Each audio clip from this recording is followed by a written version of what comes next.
Welcome to Live Daf, your online Daf Yomi shir. Shalom Bracha and welcome back to today's Daf Yomi, Brachos Daf Nun Gimel, Nun Beis, Amud Beis, 5 lines from the bottom, says the Gemara, Ein Mevarchen. Now we know that on Motzei Shabbos, one is meant to make a bracha on a flame, to commemorate as a zikaron, as a remembrance of the fire that Adam HaRishon created on his first Motzei Shabbos. We're also meant to make a bracha on b'samim, a fragrance, in order to restore and to reinvigorate ourselves on account of us having lost our neshama yisera. So the Mishnah teaches us that one is not meant to make a bracha on a flame or b'samim of a guy, of a non-Jew. Says the Gemara Bishloim in there, we understand why the flame of a non-Jew is unsuitable, mishum delay Shabbos, because it hasn't rested on Shabbos. The guy either lit it on Shabbos or he adjusted it on Shabbos. It is not a flame, not a fire that rested on Shabbos. And just as Adam HaRishon, he had experienced Shabbos before he did the malacha of creating the fire, so too the ner, the flame that we use to commemorate that fire, also needs to be a ner sheshavas, a ur sheshavas, a flame that rested on Shabbos. So a flame of a non-Jew is unsuitable. Ella b'samim, my time. What's wrong with the b'samim, the fragrance of a non-Jew? Says the Gemara, Amar Rav Yehuda, Amar Rav, Hacha b'mesibas oivdei kechav maskinan. We're speaking about the fragrance of b'samim that we use during the banquet of the non-Jews. What's wrong with that? B'pnei, because shestam mesibas oivdei kechav l'avodah zarah. Because generally their banquet is in honor of their avodah zarah, their idols. Therefore, since it's coming to serve the avodah zarah, certainly we can't derive any hana, any benefit from it. We certainly can't make a bracha on it, so it's unsuitable. Says more, is that the reason? Because of avodah zarah? Let's take a closer look at the Mishnah. Hamiditani Seifa. The Mishnah carries on and says as follows: Ein mevarchen lo ya'aner v'lo ya'al b'samim shel avodah zarah. We can't make a bracha on the ner or b'samim of avodah zarah. So that is the next halacha in the Mishnah. Apparently, the former halacha, the halacha which discusses the ner of the b'samim of a guy, is not based on the same reason of avodah zarah. Mechlal, this implies the reisha that the first part of the halacha is lav avodah zarah skina, is not related to avodah zarah. So that's not the reason why the b'samim of the non-Jew is unsuitable. Says Gemara, no. Amar Chanina Misura, ma tam kamar. It's one continuous halacha in the Mishnah. We start with the halacha of loy alaner. Ma tam. What is the reason why ein mevarchen loy alaner? Why can't we make a bracha on the ner or b'samim of a non-Jew? What is the reason? Continues the Mishnah. The Mishnah concludes with pnei, because shestam mesibas oivdei kechav l'avodah zarah. Because generally speaking, the mesiba of the guy, the banquet of the non-Jew, is for the honor of avodah zarah. Therefore, since the b'samim used in that mesiba was to honor, to serve the avodah zarah, therefore it's unsuitable for us. So the Mishnah here is simply concluding the halacha. The reason why a ner of a guy is unsuitable, we know because it was like Shabbos. Why b'samim? Continues the Mishnah, because it is related to avodah zarah, because it was used during a banquet. We're speaking about the b'samim used during the mesiba, during the banquet, which is generally for avodah zarah, and therefore, since it's related to avodah zarah, it's unsuitable for us. Continues the Gemara, Tana Rabbanon, ur sheshavas mevarchen alav. A flame that rested on Shabbos is suitable for the bracha on Motzei Shabbos. V'shaloi Shabbos, but a flame that has not rested on Shabbos, ein mevarchen alav. We can't make the bracha of Bayer Meir Eish during Havdalah. Says the Gemara, my Shabbos umay loy Shabbos. What exactly is the definition of Shabbos and loy Shabbos? Rested and has not rested. If you'll go and tell me, loy Shabbos machmas malacha. Loy Shabbos means it hasn't rested from a malacha, from work. Afilu me malacha datera. Even if the malacha was permitted, meaning even if the flame was kindled for the sake of pikuach nefesh, to serve a woman who had a baby or a seriously ill patient, so it's pikuach nefesh and is mutter on Shabbos. Even this type of flame that was kindled for this purpose of a malacha datera is also considered to be loy Shabbos, hasn't rested. It is also excluded and unsuitable for the bracha. But v'atanya, haven't we learned? Ur shel chaya Vishal chayla, a flame lit on Shabbos for a chaya, if a woman had given birth, or for a chayla, for a seriously ill patient, for pikuach nefesh. Indeed, says the Brachos, mevarchen alav, it is suitable. It is considered to be an Ursha Shavas. Amar Bar Yitzchak, my Shavas, what then does Shavas mean? Shavas, it rested machmas melechas aveira.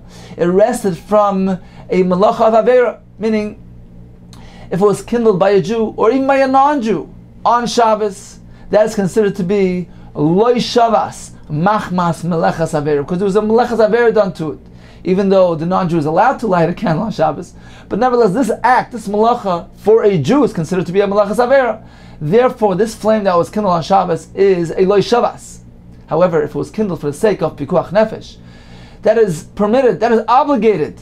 It is within the context of Hilchas Shabbos. It relates to the resting of Shabbos, since it was obligated on account of pikuach nefesh on Shabbos. Therefore, that is considered to be Shabbos. It has experienced the Shvisa of Shabbos and is suitable for the Bracha Motzei Shabbos. Continues the Gemara, Tani Namiyacha, we learned a brayso in support.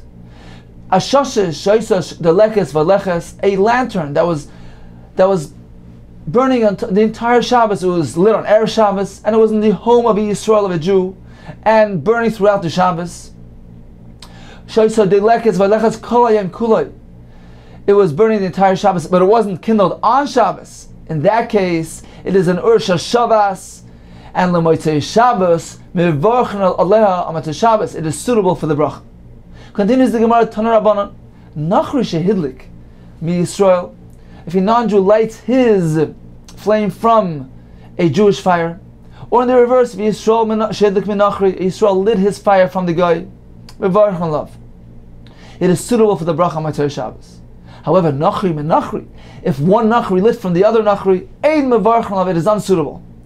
Says, well, let's try to understand. Maishna nachri min nachri deloi. What's wrong with the guy who lit his fire from the other guy? Simply mishum deloi Shabbos, because the original fire has not rested on Shabbos. It was a fire that belonged to a guy, as we learned earlier. An of a nachri, a ner of a nachri is unsuitable, since he either lit it on Shabbos or he adjusted it on Shabbos.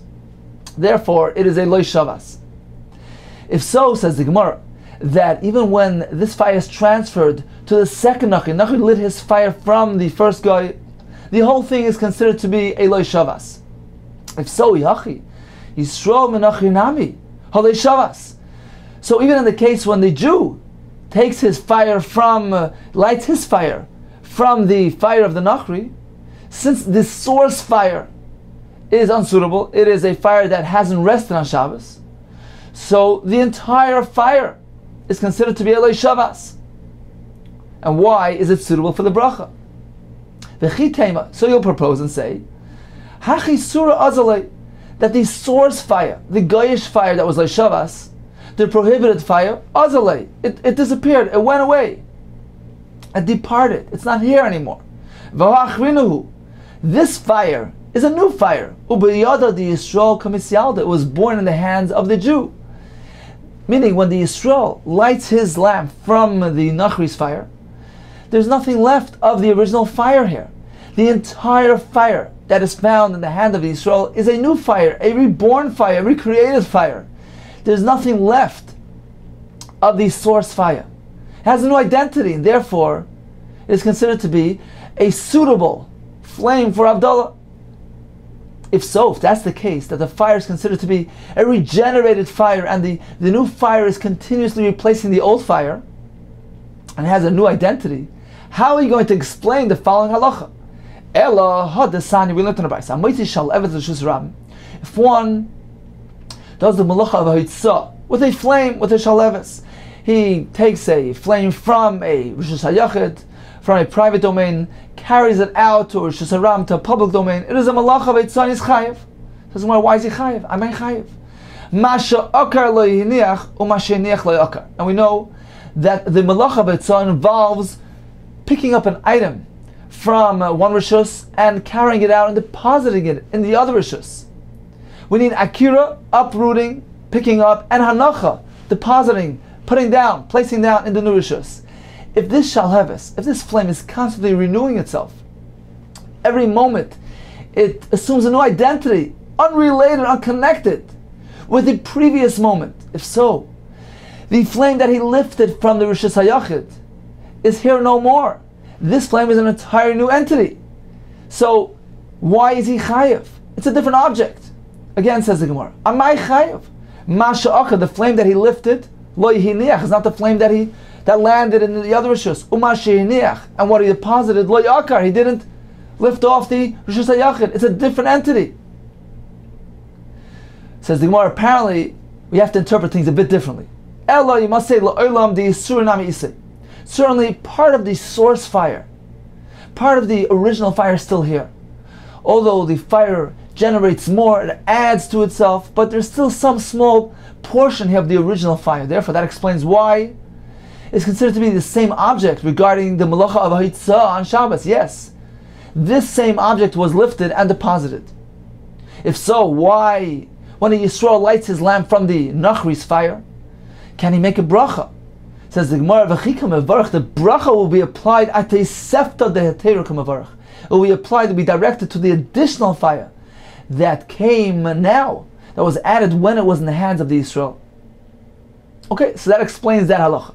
If so, says the Gemara, ihachi nachri menachi nami, in the case where a guy lights his fire from the other guy, there too we should apply the same rationale, and we should say that we have Tesefes de Teireh. We have the additional portion of the fire that became added now, that was added to this source fire, and this fire is a fire that was created on Matzah Shabbos.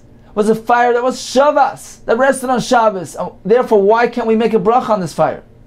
Says Gemara, you're right. Ein hachinami. You're right. According to this way of thought, this would be mutter. However, there's a gzera, a decree from the Rabbanon, a concern.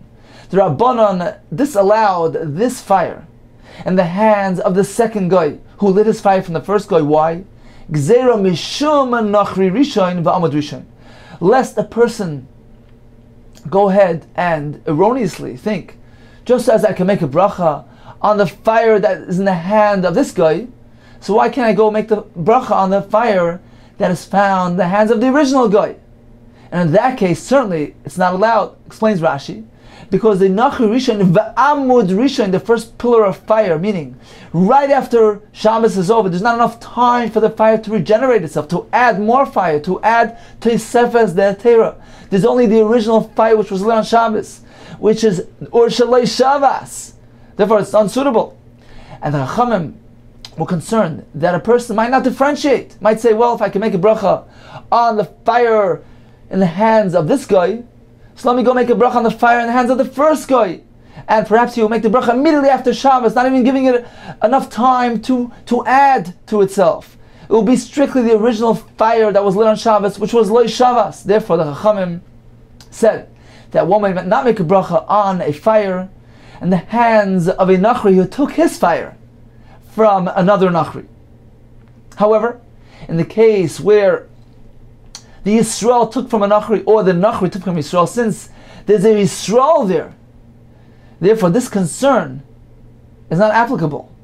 Only in the case where there are two Goyim, so a person wouldn't differentiate, will say, well, if I can take from a Goy, what's the difference, the second Goy or the first Goy? But in the case where there's a Yisrael involved, there's no room for this error, because the person will understand the only reason why it's mutter, because there's a Yisrael involved. So there's no room for this error.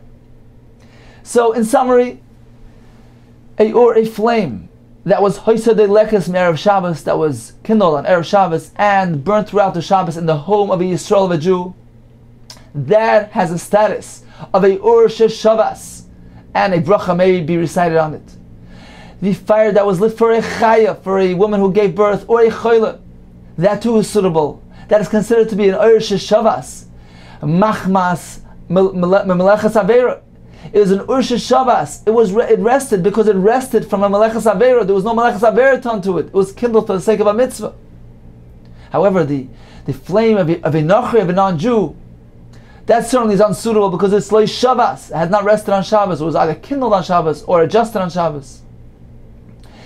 Regarding a Nachri Menachri, the flame found in the hands of the second Nachri, who took it from the first Nachri, who lit his lamp from the first Nachri, that is also unsuitable because of the Gzera. and finally the Nachri took it from a Yisrael who lit it from a Nachri, that is suitable because the Gzera does not apply. Now it's pretty obvious from the Gemara that the flame of a Nachri is unsuitable, regardless if it's right after Shabbos or an hour after Shabbos, where the fire certainly added to itself. There was Teisefes de Etera. The Farshim explain that there it's Pasha, it's simple that the Chacham don't allow it because there's a pretty obvious concern, a pretty open Gzera there, that if we allow one to use the flame of a non-Jew, then perhaps he will use it right after Shabbos is over. And at that point, there wasn't even enough time for it to add to itself. That's the original flame that hadn't rested on Shabbos, and there it's Pasha, it's simple, that it's Asur. The Gemara's Chiddush here is that even the second Nachri, who took it from the first Nachri, even there, it's also Asur on account of this Gzera that he might erroneously take it from the first Nachri and take it right after Shabbos, not giving it time to add to itself. Continues the Gemara, Tana Rabbanan. If one was taking a walk outside the city, and he sees a flame, so may he make the bracha B'er Ma'aresh on this flame. How does he know if it's a Jewish flame or a non-Jewish flame? Says the Gemara, Im Roiv Nachrim, if Roiv, the majority of the inhabitants of the city are Goyim, Eina Mevarach, he cannot recite the bracha.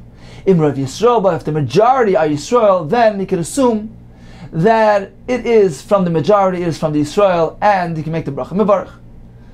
Says the Gemara, Hogufa Kasha, this is an inherent contradiction. First you say, Amrs, first you say, Im Roiv Nachrim, Eina Mevarach. If the majority are Nachrim, it's unsuitable. That implies, Ha Mechza Mechza, if it's 50-50, Mevarach, then we can assume that it's a Yisrael's fire, and he can make the bracha. V'hadar Tani, then you go ahead and say as follows, Im Roiv Yisrael, if it's a majority, we require a majority of Yisrael in order for it to be suitable, Mevarach can make the bracha. That implies that if it's only 50-50, Ha Mechza Mechza, Eina Mevarach, then he can't make the bracha. So we have a stira here. Says the Gemara, Bidinu da afilu Mechza Mechza na Mevarach. According to Din, you're right. Even if it's 50-50, he can make the bracha. So the diuk, the inference of the Reisha, is the correct one. Not only if there are Roiv Yisrael and we can be Mevarach, even Mechza Mechza can be Mevarach.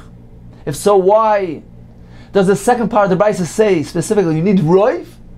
V'aidi, the Tana Reisha, Roiv Nachrim.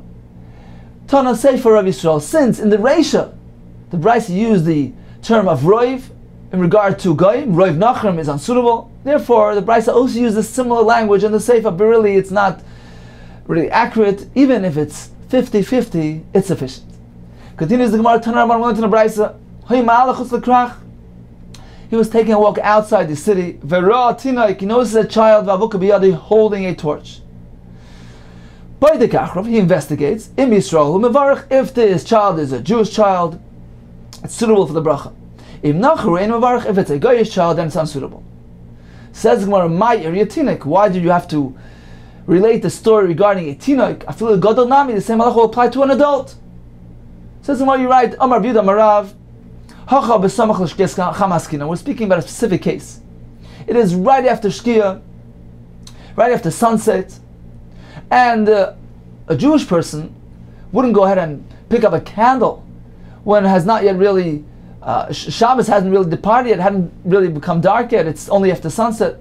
So at that point, if we see an adult holding this flame, we are certain he's a non-Jew. Gadol, Muchamil, so it's pretty obvious, the Vadai Nachri is certainly a guy, and his flame is unsuitable. Tinak, but if it's a child, Amor, then I could speculate and say, Yisrael, perhaps he is Jewish. Ikiv and Naked, he happened to get a hold of this torch, and he was holding on to it. So a child, there's room for speculation and to investigate of whether he is a Jewish child or non-Jewish child. If he's Jewish, then you could use his lamp. If not, then you cannot. Tana Rabbanan, if he's walking outside the city, and he notices a flame, if the size of the flame, it's as wide as the opening of the furnace, then it is suitable for the bracha. Why? Because we can assume that the flame was lit to provide provide illumination. And we know that this is a precondition for the flame on Motzei Shabbos. We're only meant to make a bracha of boirer meireish on a flame that was lit to illuminate la'oira. Says the Brachos v'imlav, but if there's a fire smaller than that size, eina mevarach alav, then we have to be concerned that perhaps this fire was made levashel, it was used for cooking purposes and not to illuminate. If it's smaller than the size of the opening of the kishon, says Rashi, it wasn't done la'oira, ella, it was certainly done, it's there, levashel, to use for cooking. And ein mevarchen, says Rashi, ella al shenasa la'ha'ir. We can only make the bracha on the flame that was lit to illuminate. In this case, since it's a small size fire, we are certain that it was there, it was kindled for cooking purposes. Continues the Gemara, we have a contradiction. Tani Chadi, we have one brayso which says, Ur shel kivshin mevarchen alav. The flame of a furnace is suitable for the bracha of boirer meireish. V'tani idach, we have another brayso which says otherwise. Ein mevarchen alav, it is not suitable for the bracha. It is not meant for illumination. How are we going to reconcile? Like kashi, it's not difficult. It depends when. It depends at what stage of the furnace. Ha b'tchila, ha b'soif. Rashi explains that the furnace was used to burn their stones. So in the beginning of the burning process, the fire was meant for the sreifa of the avana, to burn the stones, and not meant for illumination. So it's unfit, unsuitable for Motzei Shabbos. But lebesait, at the end of the burning process, they would light another fire on top to finish off the burning process and also to provide illumination. Therefore, although the fire was also there to help in the burning process, that's the heat, the element of heat of the fire. That portion of the fire was used for the burning of the stones, but the illumination aspect of it, the ura aspect, the lighting aspect of the fire, is there strictly, exclusively to provide illumination, and therefore it is suitable for the bracha of boirer meireish. However, in the beginning of the burning process, that fire is there to burn and not to provide light. Continues the Gemara, Tani Chadi, we have one brayso which says, Ur shel tano v'shel kirayim. The flame of a oven, of a kirayim, another different type of oven, mevarchen alav. It is suitable for the bracha. Apparently it's meant for illumination. V'tani idach, we have another brayso which says otherwise. Hey mevarchen alav, it's not suitable for the bracha. Lo kasha, it's not difficult. It depends when. Once again, ha b'tchila, ha lebasayif.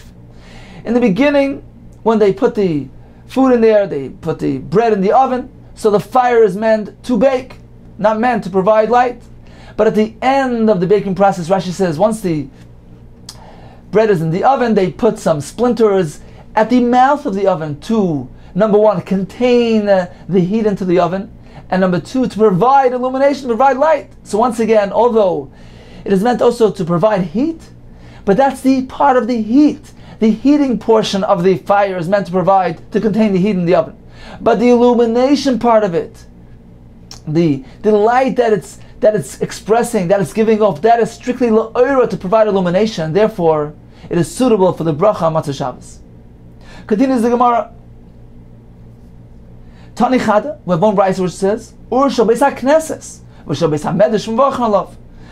The flame lit in the shul, Beis HaKnesset, Beis HaMedrash, is suitable for boirer meireish. Apparently it's there for illumination. With Tanya Idach, we have another brayso which says, Ein mevarchen alav. How are you going to explain this? Lo kasha, it's not difficult. It depends why it was lit. Hadik adam chashiv. When there is an adam chashiv present, a prominent person is there.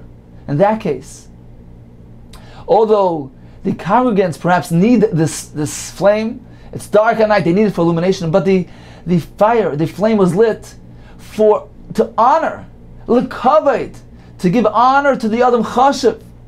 So the illumination aspect of this flame is there also to provide kavod, and therefore, since it's not strictly for illumination, to provide light, it's also there for kavod. Therefore, it has another purpose, it has another objective, and it is not suitable for boirer meireish. So that explains the Brachos, which tells us that the ur of the shul is not suitable when we have an adam chashiv. It's there for kavod purpose. But the Brachos, which says that it is suitable, is speaking about the lack of adam chashiv. There's no prominent person there. In that case, Why did they light it? Strictly for the purpose of illuminating the room for the congregants, for the davening. And that is considered la'ira, and is suitable for bar marish. We have another teretz. If you wish, I will say as follows: Hava the ikadam chashav. Both brises are discussing a case when there is an adam chashav present. V'lai kash, it's not difficult. Ha the ikal chazna. One brise is speaking about when there is a chazan, an attendant who lives there in the shul, he eats there, and he needs illumination for his meal. So in that case, the flame is lit also for the purpose of the chazna, to illuminate his meal. So it's there for several purposes. Number one, to provide honor for the adam chashav, and also to illuminate for the congregants, and also to illuminate for the chazan. So we have two against one. We follow the roiv. If it's mostly to provide illumination, then it has the status of a ur that is there la'oira, and it is suitable for Matzah Shabbos. However, the Brachos, which says that it's not suitable, is speaking about the lekach chazna. There's no attendant there, and therefore we're back to square one. It was lit for the sake of the congregants plus the adam chashav, to provide honor for the adam chashav. If so, since it has a dual purpose, we cannot give it the status of a flame that is coming to illuminate and is not suitable for Havdalah. Viba is saying another teretz, Hava Gdika Chazna, both cases speaking about there is an attendant there. So we have the Adam Chashav, we have the Chazna. However, says the Gemara, not difficult. Hadika Sarah, the Brisa which says that it's unsuitable for Havdalah, speaking about that there is a Sahara, a moon, which is radiating light, and the Chazna, the attendant, doesn't need this light for his meal. He has the light coming from the moon. If so, we're again back to the first equation. What is the light being lit for? A, for the congregants, and B, to provide kaveh for the Adam Chashav. Therefore it's unsuitable. However, the Brachos which says that it is unsuitable, speaking about the lekasar, there's no moon radiating. If so, why did they light this flame? Yes, to provide honor for the Adam Chashav, but also to illuminate for the chazan and to illuminate for the congregants. So again, we have two factors against one. We have the congregants and the chazna that need it for illumination, versus the adam chashav that is getting covered from this flame, and therefore it's two against one. And we always follow the majority. If the majority purpose is to illuminate, it has the status of a flame that's coming la'ira to illuminate and is suitable for Matzah Shabbos. So in conclusion, a fire that is coming la'ir to illuminate is certainly suitable. What about the fire in the furnace? Depends. In the beginning, the tchilas kivshon, it's unsuitable because it's coming to burn the stone, streifas abanim. However, at the end of the process, that is suitable. Why? Because although it's also coming to finish the burning, but it is also coming to illuminate. And the light aspect of the fire is exclusively coming la'ira to illuminate. And therefore, it is suitable. Regarding the flame in the oven, so the beginning, the tchilas tanur, is unsuitable because it's coming lavashal to cook and to bake. However, at the end, the soif tanur, the flame that is lit at the end of the baking process, is suitable because although it's coming to maintain the heat of the oven, but the illumination part of it, the light rays emanating from this fire, is coming strictly for one purpose, lahayr, to provide illumination. The flame lit in a shul, that depends. If there's no Adam Chashav there, then certainly it's considered to be la'ira. But if there is a prominent person present, in that case, although it's also coming to provide illumination for the congregants, but since it's also coming to illuminate, to provide kavod, honor for the Adam Chashav, it's a combined dual purpose. The light rays that are emanating are serving two purposes, lahayr and also lekavod. Therefore, it doesn't have the status of lahayr, and it cannot be used. However, if the Adam Chashav is there, and there's also a chazna there, an attendant who needs this flame for his illumination, so we have three factors here. We have on the one hand, it should be unsuitable because it's serving the purpose of kavod. But on the other hand, we have two factors opposing that. It's coming la'ira to provide light for the congregants, for the mispalalim. It's also coming la'ira to illuminate for the chazna. So we follow the majority interest, and it has a status of la'ira. Finally, if we have an Adam Chashav there, with a chazna, but there's a siyara, a moon that is illuminating, that is radiating, in that case, it's unsuitable for bracha of Havdalah. Why? Because the chazna doesn't need it. So we have just two factors. We have the fact that it's coming L'chavayt, to honor the Adam Chashav, together with the fact that it's illuminating for the Mispalim. So we have a dual purpose here, and therefore it doesn't have the status of an illuminating fire, and it is unsuitable for Borei Ma'ira Eish on Motzei Shabbos. Continues the Gemara. Tan Rabbanan, we learned in the Brachos. Hayu Beis HaMedrash. So he was sitting in Beis Medrash, it was Motzei Shabbos, and they brought them the flame. Every individual should make his own bracha.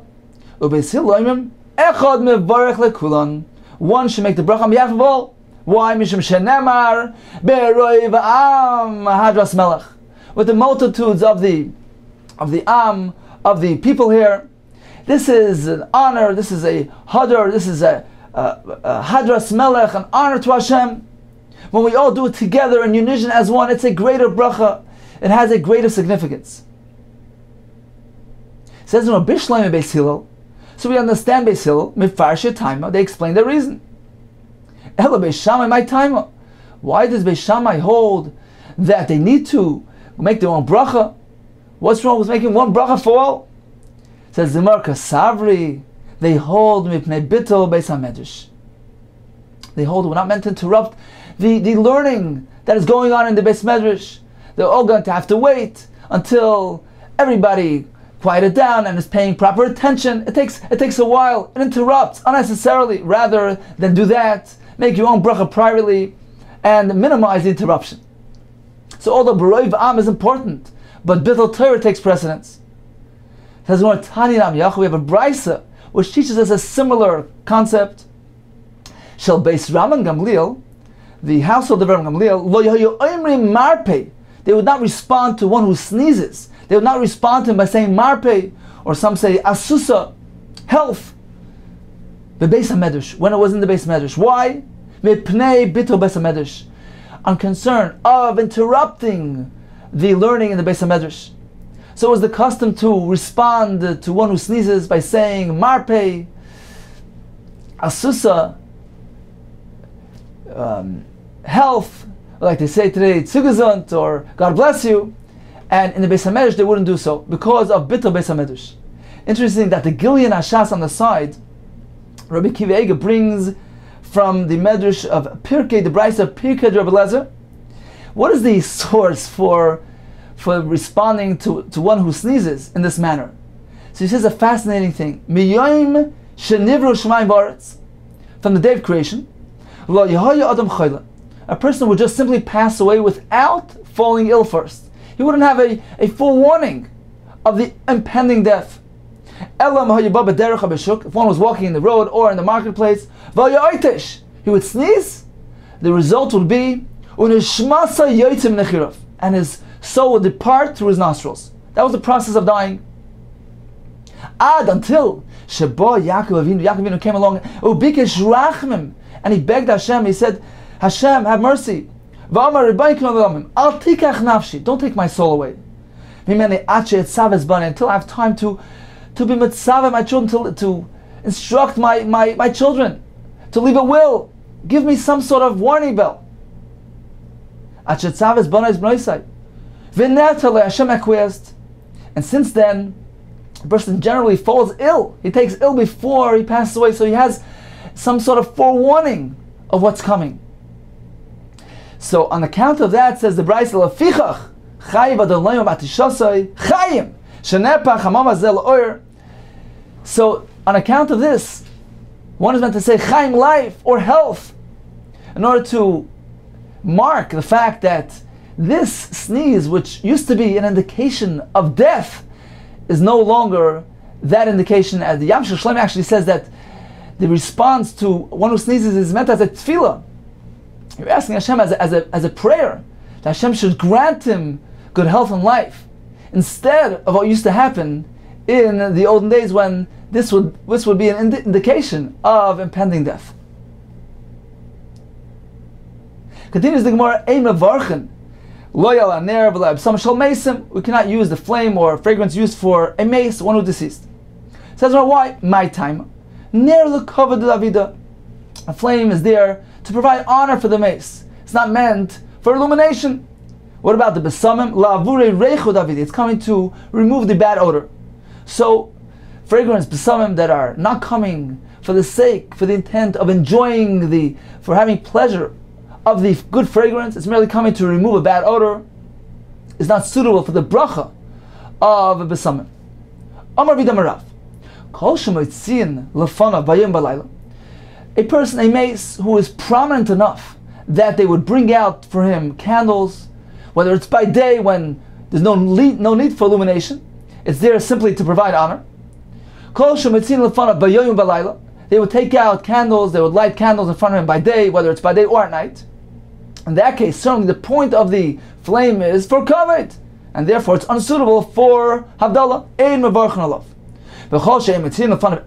But if he's a mace that is not so prominent, ordinary mace, that they only light flames at night when they need the illumination, in that case, it's there for illumination. Mevarchen alav, you can make the bracha. Amar B'Yehuda, b'samim shel beis hakisei, some that are brought into the Beis HaKisei for the sake of deodorizing, fragrant oil that is coming to remove the soil from the hands. Since it's not coming for the sake of the enjoyment, it's merely coming to deodorize. We cannot make a bracha on it. The bracha of Beirei Atzi B'Samim. Says the Gemara, that's all. Apparently you hold the Choleicha D'Lav Reicha Bida. When besamim are not there for the intent purpose of enjoying it, we don't make a bracha on it. We have a brayso which tells us otherwise. One who enters the store of a besamim merchant, and he smells this sweet fragrance, even if he's there the entire day, he only makes one bracha for the entire day because there was no interruption. But if he's in and out, he's in and out, in that case, Mavarach will call Pam a Pam. He makes a separate bracha for each time since there was a hefsek, there was an interruption. Says the Gemara, in this case, what is the fragrance there for? The lav l'reichad avid is not meant to be smelled. He's coming to sell his wares. V'kam mevarech. Nevertheless, one is obligated to make a bracha. Why is that so? It's not there for the purpose of smelling. Says the Gemara, no, you're right, l'reichad namu davida. It's coming to provide the enjoyment of smell. Why? So that people would smell. People passing by. He wants them to smell. He wants them to enjoy the smell. So they're attracted to his store and they come by. So therefore, it is also intended for the pleasure of ingesting the smell, and therefore bracha is appropriate. He's walking outside the city. He smells a fragrant smell. Can he make the bracha on it? If the majority of the inhabitants of the city are goyim, you can't make a bracha. Some Farshim explains, since it's such a strong smell, apparently it's coming from a banquet of the Adi Kechavim, and as we know, generally these are meant for Avodah Zarah, and therefore one cannot derive hana from this besamim. Imrav Yisrael, but if the majority are Yisrael in the city, mevarech, then it is suitable. Rabbi Yossi Yomer, no, afilu Rabbi Yisrael nami. There too ain't a mavarach. Why? Mipnei, because shebenos Yisrael mekatres l'kshafim. They burn their incense for the kshafim, for sorcery. Therefore, it's not suitable. Explains the Gemara. Atu kula l'kshafim mekatron. How could you make such a blanket statement? All Jewish women are burning their fragrance for the kshafim. Says the Gemara, you're right. Havali mi'ut l'kshafim. A minority, some women are doing it for the kshafim. Umi'utanami, but there is another minority, another group, that is doing it legamer sakelim, to perfume the clothing. If so, we have two minorities, we have two meats. So we combine both of them and we have a majority. V'ishtakach, and the total sum is, ishtakach, we find that ruba lav recha of it, that a majority is not for the intent purpose of enjoying the smell. One is for the kshafim, one is to perfume the clothing. And if so, v'kol ruba, the lav recha adif, when we have a majority that is not intended for reach, lo mevarach, can't make the bracha. So therefore, when there's a roiv, even a roiv Yisrael, says Rabbi Yossi, you can't make a bracha. One takes a walk on Erev Shabbos in the city of Tveria, or b'motzei Shabbos, Amata Shabbos, B'tzipori, in the city of Tzipori. Ve'riach reach, he smells a pleasant smell. Einay mevarich, you can't make a bracha on it. Why? We presume it is an assumption that is einay asay legambres hakelim. It is there for perfuming the clothing. Rashi says the custom in Tveri was to do it on Erev Shabbos. The custom in Tzipori was to do it on Motzei Shabbos. Some Mepharshim say since they lost their Neshama Yisera, they will involve themselves in good fragrances in order to restore, to reinvigorate themselves. So therefore, it's meant to perfume clothing and is not meant for ingesting the smell, to enjoy the smell, and it is not suitable for a bracha. One was walking through a marketplace of Avodah Zarah, and he smells a fragrant smell. If he has intention, kavana, to enjoy the smell, he's a sinner. So if it's unintentional, it's okay. But if he intends explicitly to have enough from it, that is not acceptable. Continues the Gemara, the flame of Motzei Shabbos, you cannot make a bracha on it until you derive benefit from it. It doesn't mean literally he has to derive pleasure and benefit from it. Ella, what it means is to say like this. It means to say that if he would be standing next to the flame, it is light enough, it is bright enough to provide illumination. If he would be standing in close proximity to the flame, he can theoretically use the illumination. In that case, even if he's far away, it's okay. As long as the flame has the ability, has the power to illuminate properly, this is the flame that is suitable for the bracha bar maresh. Now we know that some brachas are brachas hananen, brachas on enjoyment, on deriving pleasure, like the brachas we recite upon eating food. We have brachas that are brachas hashvach, that are meant to praise Hashem, like the bracha we recite when we hear thunder. This bracha bar maresh is certainly not a brachas hananen. It's not a bracha that one recites upon enjoying the pleasure of the illumination of the fire, since we never make a bracha when we see fire. So apparently there's no bracha required on deriving pleasure and benefit from the flame, from the radiation of a flame. This bracha, as mentioned earlier, is lezecher. It's coming to commemorate the flame that was created by Adam Harishon on Motzei Shabbos. So it's a sort of a birchas hashvach, praising Hashem on the creation of fire. Therefore, says the Riddim Arav, one need not literally, physically derive pleasure from this flame.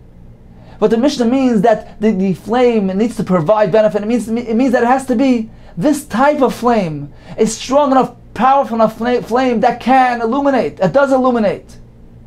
And this is a chashuv flame, which is suitable for the bracha, to commemorate Adam Harishon's flame. But he need not personally derive pleasure. He could be standing far away. Even if he's far away. Brisa, which tells us otherwise. Brisa says as follows. He had a flame hidden inside in his bosom, or in a lantern, so it's hidden from view. Or he sees the flame, but he's not using the illumination. Or in the reverse, he sees the flame, he sees the illumination, but he doesn't actually see the flame. Says the Brisa in all these cases, he can't make a bracha. Until he sees the flame, and two, he makes use, he derives benefit from the illumination. Says the Gemara, Bishloima, what does it mean, that he's using the illumination, but he doesn't actually see the flame? What is this referring to? For example, it would be in a case of the Kaimel and Bekar Zavis, that the flame is hiding behind the corner, so he's close by, he sees the illumination, but he doesn't actually see the source, because it's hiding behind the corner. So that's not suitable, because he's not seeing the actual source. Ella, but in the case of the Brisa which says, Ella Rosh Alevis, but if he sees the source flame, he's not deriving benefit from the illumination, that too is unfit for bracha. What are we speaking about? What is the scenario here? Lava must be speaking about the merachka. It's far away, so he sees the flame, but the illumination is not reaching him, and the Brisa tells us it's unsuitable.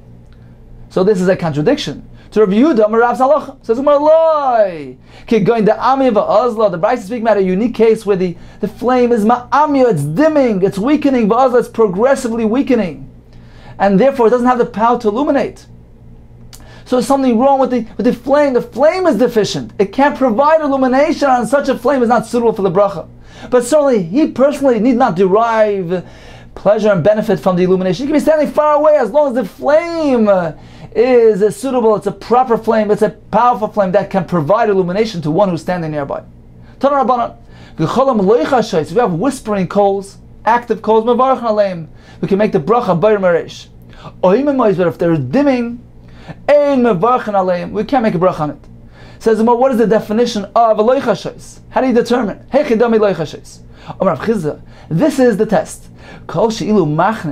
If you would insert a splinter in between the coals, it catches fire on its own. That is considered to be active coals, whispering coals, and are considered to be like a fire and have the status of a flame for Bori Maresh.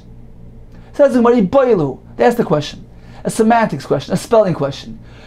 How do you spell it? With an aleph or an ayin? Oymamais or yoymamais? Tashma, come in here. We have a pasuk which says the cedars have not dimmed its splendor in the garden of Hashem. So we see that the word dimming is spelled with an ayin. Here too, it would be oymamais with an ayin. So again, one shita holds that even if he's standing far away, he can make the bracha bayr maresh. V'Rava amar no, ya oisu mamash. When the Mishnah says he must have benefit, it means literally he has to be standing close by and have the benefit from the illumination. So all the Rav agrees that this is a bracha of praise to Hashem. It's not a birchas hanen of pleasure. Nevertheless, he needs to experience the illumination, to relate to it, to make the bracha and commemorate the flame lit on Matzah Shabbos v'Adam Rishon. So how close by does he need to stand? V'kama, how close? Amar Ula, kadei sheyakir. He needs to stand so close that there's enough light there that he can recognize, get the differentiate between two types of coins, between Isser lepunyan, between an Isser and a Pudyan. Chizki Amar, he needs to stand close by to recognize the differentiate between, kadei sheyakir, so he can tell the difference between ben meluzma, between this weight, shel tzveri of tzveri, le meluzma, different type of weight, shel tzipari of tzipari. Continues the Gemara of Yehuda Mevarech. Yehuda would make a bracha on the flame. Adabei Aida Daila that was in the home far away in the Ada Daila's home, even though it wasn't close by. In accordance with his opinion, with Yehuda Rav's opinion, that even when it's far away, it's suitable. However, says the Gemara, Rava Mevarech Adabei Guria Bar Chama. He made a bracha on the flame in the home, coming from the home of Guria Bar Chama, which was close by, and Rava was following his opinion that needs to be close by to allow the bracha. Abaye Mevarech Adabei Baravua. He made the bracha on the flame coming from Baravua. It's not clear if it was close or far. There's another pshat in the Rishonim, I believe it's Rabbi Yono, who says that, has a different girsa here. Instead of Rava, he says Rabba Mevarech Adabei Guria. And he learns that all three Amoraim actually allowed one to make the bracha on a flame that was far away. These cases were when the flame was far away. So they followed the shita mentioned earlier, that even when it's far away, it's suitable.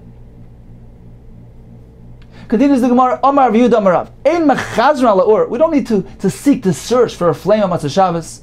Kederech shemechazron ala mitzvahs, just like we seek to do any other mitzvahs. The Rashi explains, since the bracha on flame, Matzah Shabbos, is merely a zikar and a commemoration, therefore it's not an obligation. If you have it, fine, but you don't need to look for it, to search for it. Omar Avzera, Meiresh initially have a mahajarna, I would look for the flame on Matzah Shabbos. But then, Kiva de Shaman Allah de Ravila Marav, when I heard the statement, Ana nami la mahajarna, I don't either go look for it. Ella imikla li memela, if I happens to chance on me, I happen to see it, happens to be available, mevarich, I make the bracha. Continues the Gemara, Misha Achal, we have a machlekes in the Mishnah. If one ate in one location and changed locations before Brachos Hamazon, according to Beis Shammai, he needs to return to his original location and make the bracha. According to Beis Hillel, he can make the bracha at his present location. Amar Zvid, v'yiteimer Rav Dima Barab, machlekes. This machlekes is only b'shachach. If it was unintentional, he left his first location unintentionally. In that case, we still say it's okay to make the bracha here. But if he left it intentionally, everybody agrees, even Beis Hillel agrees that he needs to go back, return to his original location and make Brachos Hamazon. Pshita says, it's pretty obvious. The Mishnah specifically states that machlokes is only when he forgot. So what are you coming to teach me? We see from the Mishnah itself that if it's mazid, Beis Hillel would agree. Says the Rama, the Tema, perhaps I would think that the Mishnah is inconclusive. Who are then? I feel a bit mazid. The same machlokes perhaps will apply even by a mazid. Even then, Beis Hillel allow him to make the bracha in its present location. Why then does the Mishnah specifically say he forgot? It's only the Beis Shammai. It's coming to teach you the extent of the chumrah, of the stringency of Beis Shammai, that even when he's shachach, he is required, he's obligated to return. But really, the same machlokes applies to mazid as well. And even in that case, perhaps Beis Hillel would allow the bracha in its present location. Kamash Malan, that's where Rizvid needs to teach us and tell us, no, that the machlokes is strictly by shachach. However, by a mazid, even Beis Hillel agree, he must make the bracha in his former location. Tani will the Brachos, Amalem Beis Hillel Beis Shammai. L'divreichem, according to your opinion, that needs to go back. Mi she'achal b'rei shabira. For example, if one had his meal on top of the mansion, v'shachach v'yorv le'birach, and he forgot and he came down before Brachos Hamazon, are you going to obligate him to go back to the top? V'yachzor l'rei shabira v'yivarech, he needs to climb back up. Amalem Beis Shammai Beis Hillel l'divreichem. Okay, according to your argument, what is going to be in the following case? Misha shachach arniki. Suppose one forgets his wallet. He leaves his wallet behind. Bereish habir, on top of the mansion. Lo yalav etlena. Do you suppose he's not going to run back and get it? He's not going to climb up and get it? Lo yalav etlena. Do you think he's not going to go climb all the way up to retrieve his wallet? If so, if he's going up there for his own honor, certainly for Hashem's honor, he's required to do so. Says the Gemara, there were two students. One was stringent. He was machmir. He went back to his former location. Even when he left the b'shoigig, he ate in one place, he forgot, and he moved on to a different location, but he was stringent, he went back in accordance with the Shita Beis Shammai. What was the result? What did he merit? He encountered, he found a wallet full of gold coins. The Maharsha says this is a realization of the words of Beis Shammai, who also made mention, who referenced going back for the wallet. As we know, it's tzaddik geizer when it's tzaddik command. HaKadosh Baruch Hu Mekayim, Hashem fulfills. So he was zeicha to find the arnaki. But the other student did just the opposite. He was very lenient. Ovid b'mezid ki Beis Hillel. He intentionally left his location. He uprooted himself, went to a different location, b'mezid, and he blamed his behavior on Beis Hillel. He said, hey, just like Beis Hillel allow a person to make the Brachos Hamazon in his present location, even in this case, I will do it, even in a mazid. What was the result? What was the consequence of Achlei Arya, and the lion ate him? So in conclusion, one who left his location, is he required to go back to Brachos Hamazon? According to Beis Shammai, regardless of whether he left b'shoigig or mazid, he's required. According to Beis Hillel, if he left inadvertently, he does not need to go back. But if he left b'mezid intentionally prior to Brachos Hamazon, he's required to go back. Continues the Gemara with this story. Rabba bar Bar Chana v'ka'azal b'shayrasa. He was walking with a caravan. He was traveling with a group. Achal, he ate a meal. Ishtal lev birach. He forgot to make Brachos Hamazon, and they uprooted themselves. They were already further down the road. Amar. So now he contemplates. He says, "What am I going to do? Hey Chiyavad, what should I do now? If I'm going to tell them the truth, in Shoy levarach, I forgot to bench. Amar, you know what they're going to respond? Barichacha, make your Brachos Hamazon here. Koleicha the mevarchas l'rachmana mevarchas. Hashem is all over the world. Hashem's presence fills the entire world. Wherever you make a bracha to Hashem, it's good. Koleicha the mevarchas l'rachmana. Wherever you make a bracha to Hashem, mevarchas. It's effective. You don't need to go back. So therefore, I can't tell them the truth. Instead, mutav, it's better. I will tell them, I left behind a golden dove. So Amarlu, he told them interiorly, please wait for me. Why? Then I left behind a golden dove. So they waited. Ozil, he went back, Baruch, and he made his Brachos Hamazon. What was the result? Indeed, he found, what did he find? A golden dove. As a schus, as a schar, for him troubling himself to go back. Says, why specifically a dove? What does it resemble? Because Klal Yisrael is nimshal to a yoin is compared to a yoina d'chsiv, as it says, kanf yoina nech bakesef, the wings of a yoina is covered with silver, ve'ersech, rak achar is covered with gold. And my yoina, just as a yoina, einon itzeles al b'chnafeh, how does it save itself from the predator, either runs away or wards it off with his wings? Af Yisrael, so to Klal Yisrael einon itzol el b'mitzvahs, are saved by mitzvahs. So the yoina represents the mitzvahs that Klal Yisrael do, and therefore he was zeicha to find the golden dove. Some say that the yoina is Klal Yisrael compared to a yoina because the dove is very committed, very faithful to its mate. Klal Yisrael very faithful to Hashem, and therefore it was very fitting here that he would encounter the dove on account of his commitment, his mesiras nefesh, his unwavering commitment to performing the mitzvahs in their best, in their most elevated status, and therefore that was his schar. Continues the Gemara. Until when can one make a bracha? Says the Mishnah, until the food gets digested. Kama shi'irka, what is considered to be digested? The shear, the amount of digestion. Or as long as he's not hungry yet. Apparently the food hasn't completely digested. As long as he's still thirsty on account of the meal. Apparently the food hadn't really completely digested yet. Therefore, he still needs to drink to aid in digestion, so that is still considered to be prior to the shear of ikul, and he can still make the brichas hamazon. Amalei Rav Yeir Rasham Arzutra. V'amir some say it was Yeir Bar Sizim Arzutra. Mi Amar Rish Lakish Hachi. Is that so? The Rish Lakish gives us this yardstick of Kol Zman Shiyitzma as long as he's still thirsty. We have a different shita. V'amar Amir Rish Lakish Kama Shir Ikul. What is the shir ikul? Kedei lahalach arba milan. The amount that it takes to walk 4 miles. Some say this is 2 minutes. So we have a contradiction in Rish Lakish. Like kasha, it's not difficult. It depends what size meal it was. A large meal requires a shear of 4 mil. However, in a small meal, it doesn't require that large amount. And the shear ikul is merely as long as he's still thirsty as a result of the meal. Continues the Gemara in Barlam Yain, and the Mishnah says that if one merely hears the end of the bracha, he can already say Amen. Lememar the Yisrael, are you going to say that if he hears a bracha from a Yisrael, even if he doesn't hear the entire bracha, only can already answer Amen? Says the Gemara, how can it be Yaitse? How can he fulfill his obligation by hearing only part of the bracha? If he hadn't heard the whole bracha, how can he fulfill his obligation? How is he Yaitse? We're speaking about that the one that is listening doesn't need to say a bracha. He hasn't eaten with them. He's merely coming to answer Amen. That's what the Mishnah tells you. If he hears part of the bracha, he can answer Amen. He hadn't eaten with them. Rav told Lechia Bray to his son Chia, bring my son, go try to get the kosher bracha, hasten and get the kosher bracha, so you be the one to make the Brachos Hamazon. Rav Huna instructed Rabbi his son, try to get a hold of the kosher bracha. Lememar says more, apparently they hold the mevarich adif, the one who makes the bracha, is greater on a higher level than the one that answers Amen. Lememra, apparently the mevarich adif, the mevarich is greater miman de ani Amen, from the one that merely answers Amen.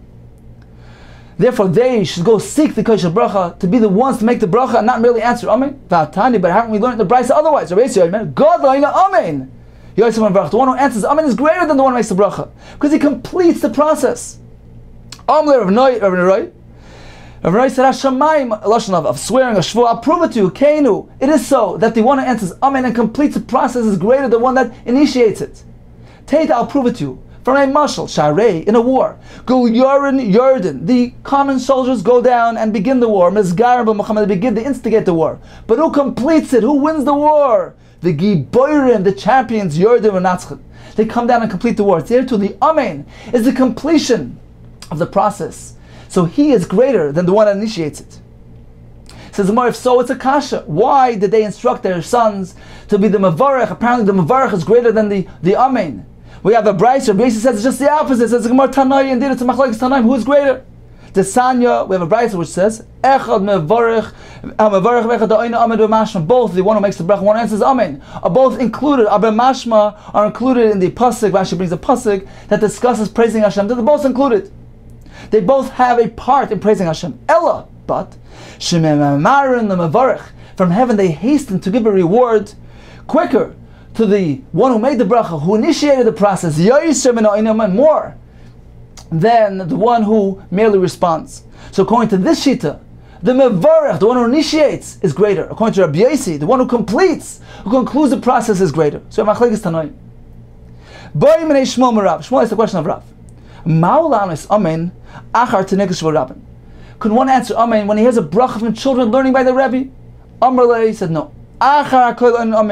One may answer amen after any bracha, except chutz mitinegesh rabban. Why? Hoil, since they're coming to learn, they're coming to practice. It's not a properly recited bracha. This is only but the loy idim iftarai, when they're not reading the Haftarah in shul. Aval be'idim iftarai, but when they're reading the Haftarah in shul, in that case, certainly it's a proper bracha. Oinen. You can answer amen even after the child who is reading the Haftarah in shul, and he's saying the bracha for the sake of a bracha. Tan Rabbanan, shemen ma'akev es bracha. Oil that is coming to clean the hands. That was their custom. That was the regilus, to bring the shemen at the end of the meal, to anoint to clean their hands. And it is ma'akev bracha. It holds back the bracha. One cannot proceed to Brachos Hamazon prior to using this shemen. He must clean himself prior to approaching Hashem with Brachos Hamazon. Divrei Rabbi Ziloi. Rabbi Ziloi Omer ein ma'akev, it doesn't hold back. Rabbi Acha Omer shemen toyev ma'akev, fragrant oil prevents, holds back, withholds Brachos Hamazon, if this was the custom for them to use this fragrant oil. Rabbi Ziloi Omer Keshem shemazon pasal avodah, just like one who has a foul odor, he is a puzzle to serve Hashem in the Beis Hamikdash. Kach yadayim mezohamai, so too foul-smelling hands, absolutis lebracha, unfit for bracha, for Brachos Hamazon. So one must make sure that his hands are clean and don't have any foul odors. I don't